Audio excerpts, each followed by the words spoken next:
This channel does not promote any violent, harmful, or illegal activities. All content provided by this channel is meant for an educational purpose only. Top quality और consistent performance के लिए सिर्फ silver pump नाम याद रखना। চাকরিহারাদের লাথি মেরেও তদন্তে ছিলেন এসআই রিটন দাস। ডিআই এর অভিযোগের ভিত্তিতে মামলার তদন্তকারী অফিসার ছিলেন বিতর্কিত এই এসআই। পরে লাথিকাণ্ডে বিতর্কের মুখে হস্তক্ষেপ করে লালবাজার। তদন্ত থেকে রিটনকে দায়িত্ব দেওয়া হয় সঞ্জয় সিংকে। খবর পুলিশের সূত্রে। আরো একবার জানিয়ে দিই, চাকরিহারাদের লাথি মেরেও তদন্তে ছিলেন এসআই রিটন দাস। ডিআই এর অভিযোগের ভিত্তিতে মামলার তদন্তকারী অফিসার ছিলেন বিতর্কিত এই এসআই। পরে লাথিকাণ্ডে বিতর্কের মুখে হস্তক্ষেপ করে লালবাজার। তদন্ত থেকে রিটনকে সরিয়ে দেওয়া হয়, দায়িত্ব দেওয়া হয় সঞ্জয় সিংকে। খবর পুলিশের সূত্রে। এই মুহূর্তের গুরুত্বপূর্ণ খবরে আমরা নজর রেখেছি শিক্ষকের লাথি এসআই রিটন দাসের। তদন্তে ছিলেন এসআই রিটন দাস। লাথি মেরেও চাকরিহারাদের বিরুদ্ধে তদন্তে ছিলেন এসআই রিটন দাস। তদন্তে ছিলেন তিনি, আর এই মুহূর্তে তাকে বিতর্কের মুখে রিটনকে সরানো হলো। তদন্তভার দেওয়া হলো এসআই সঞ্জয় সিংকে।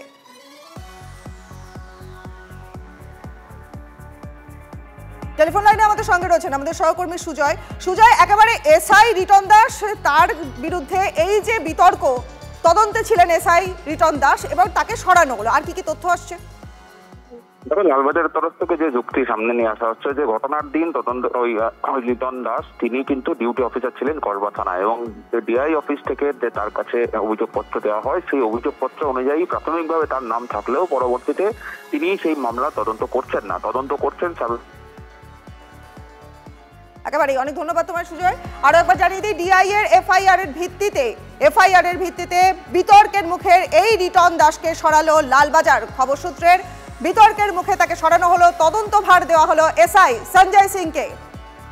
চাকরিহারাদের বিরুদ্ধে ৮টি ধারায় মামলা রুজু পুলিশের।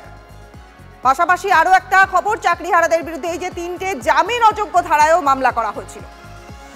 লাথি মেরেও চাকরিহারাদের বিরুদ্ধে তদন্তে ছিলেন এসআই রিটন দাস, আর এবার বিতর্কের মুখে পড়ে তাকে সরানো হলো। কসবা থানায় চাকরিহারাদের বিরুদ্ধে মামলায় তদন্তে ছিলেন রিটন। তদন্তভার দেওয়া হলো এসআই সঞ্জয় সিংকে। আর লাঠির পাল্টা পুলিশকে গোলাপ, চাকরিহারাদের গোলাপ নিতে অস্বীকার করলো পুলিশ।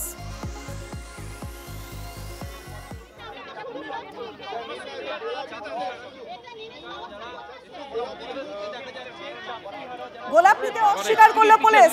চাকরিহারারা তারা কিন্তু লাঠির পাল্টা পুলিশকে গোলাপ দিতে গেলেন চাকরিহারারা। গোলাপ নিতে অস্বীকার করলো উর্দিধারী। লাঠির পাল্টা গোলাপ নিতে অস্বীকার পুলিশের।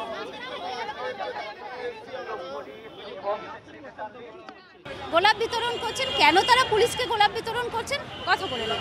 হ্যাঁ, আপনাদের হাতের এই লাল গোলাপ কিসের জন্য?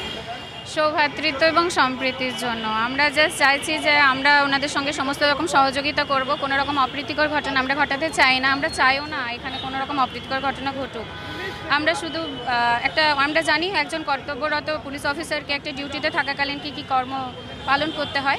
আমরা সব কিছু বুঝেই ওনাদের সঙ্গে একটা সুসম্পর্ক বজায় রেখে বাকি সমস্ত রকম সহযোগিতা করব, এটাই আমাদের ডিসিশন নিয়েছে এবং এই জন্যই ওনাদেরকে গোলাপ ফুল দিতে। ক্যামেরা দীপঙ্কর জানার সাথে সোমা দাস, টিভি9 বাংলা, সল্ট লেক।